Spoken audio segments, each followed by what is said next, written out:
Fazer as leis, fiscalizar as ações do Executivo, elaborar o orçamento, ser a voz da população. Essas são apenas algumas das funções do Poder Legislativo. Tema de uma série de reportagens especiais que o Jornal do Senado apresenta esta semana.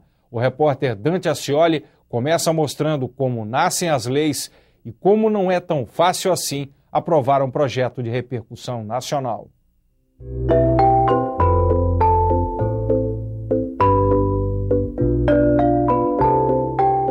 Daphne tem 2 meses de vida. Ela fez o teste da orelhinha, um exame que descobre problemas auditivos nos recém-nascidos.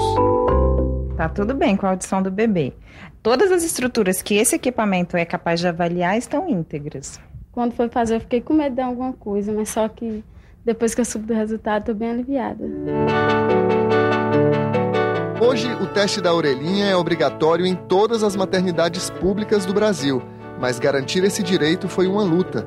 Tudo começou em 1997, quando o senador Inácio Arruda ainda era deputado e apresentou o projeto, a partir da experiência com amigos surdos e mudos que teve na infância. Tinha muito preconceito, porque às vezes se confundia a surdez com um problema mental, entendeu?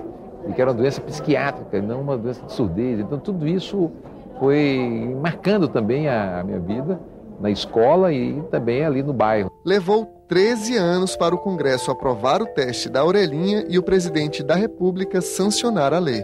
Por que esse teste é importante? Porque por meio da detecção precoce de uma deficiência auditiva, é possível fazer um trabalho de reabilitação para que o bebê consiga desenvolver tanto a audição quanto a linguagem bem próximo ao desenvolvimento de uma criança comum, uma criança que não tem alteração na audição. As dificuldades são grandes para aprovar a lei. Você tem que ter um trabalho de articulação imenso, de diálogo muito grande dentro das comissões, com a presidência das 2 casas, para que a matéria possa tramitar com um pouquinho mais de velocidade, porque o volume de leis e proposições apresentadas são tão grandes que para você conseguir passar no meio dessa quantidade gigantesca de iniciativas que são adotadas pelos deputados e pelos senadores, não é coisa simples, não é coisa fácil.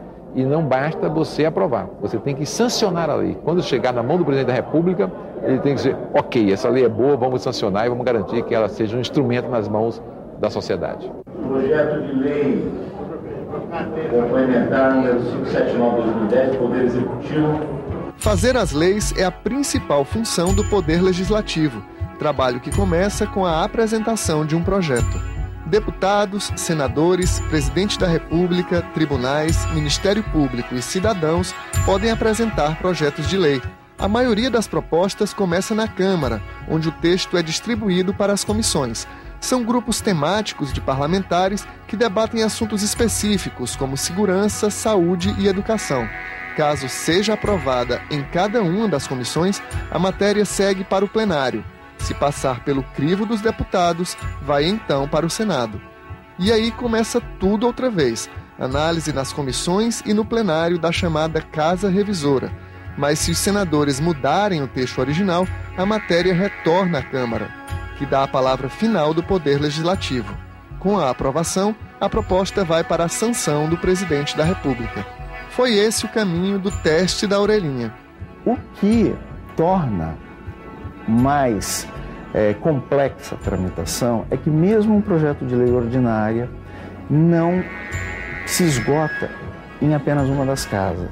Ele passa por essas etapas no Senado, sendo um projeto de iniciativa de senador, e depois tem que passar por esses procedimentos também lá na Câmara dos Deputados e vice-versa.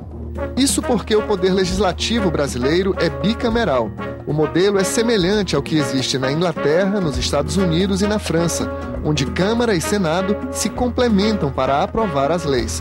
No Brasil, o bicameralismo nasceu no Império, com a Constituição de 1824.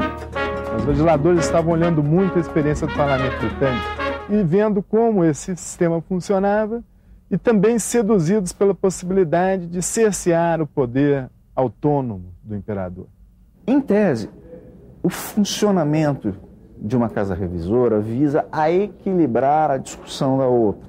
Quer dizer, se temas mais polêmicos conseguem, por exemplo, a adesão do Senado Federal, pode ser que não tenham essa adesão mais plural que a Câmara representa. O nosso sistema bicameral, diferentemente dos Estados Unidos, quando há divergência entre as duas casas, você não tem uma conciliação entre elas. A palavra final cabe à casa onde a matéria foi iniciada. Tanto vai e vem exige tempo, mas enquanto isso, novos projetos não param de chegar ao Congresso Nacional. De janeiro a maio, a Câmara recebeu mais de 8.700 proposições. O Senado, quase 1.500. O Poder Legislativo é assim, como uma incubadora de leis. Aqui as propostas amadurecem e ganham força para mudar a vida da população. A Lei Maria da Penha é uma lei importante, né, que de certa forma ajudou, amenizou mais, né, a agressão física contra as mulheres. A lei seca, que eu acho que causou um impacto muito grande aqui na sociedade, a última lei aprovada recentemente. E o cidadão também pode propor leis. As comissões de legislação participativa da Câmara e do Senado recebem sugestões da sociedade. Outra alternativa são os projetos de iniciativa popular.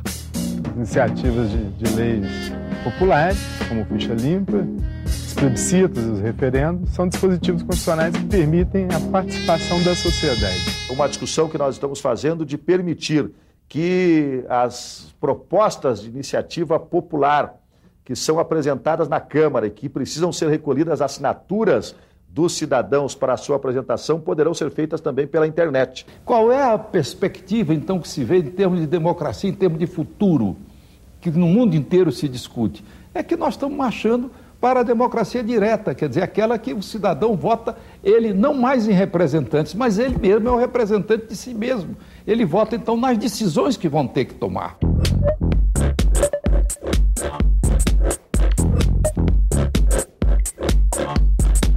A tecnologia também contribui para o processo legislativo.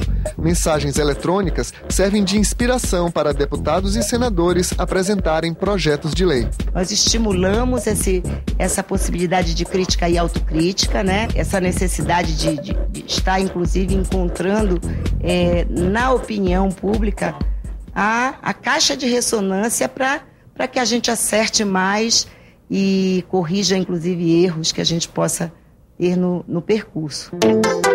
Um vínculo que nós temos que manter durante o exercício do mandato, e o Twitter tem esse condão.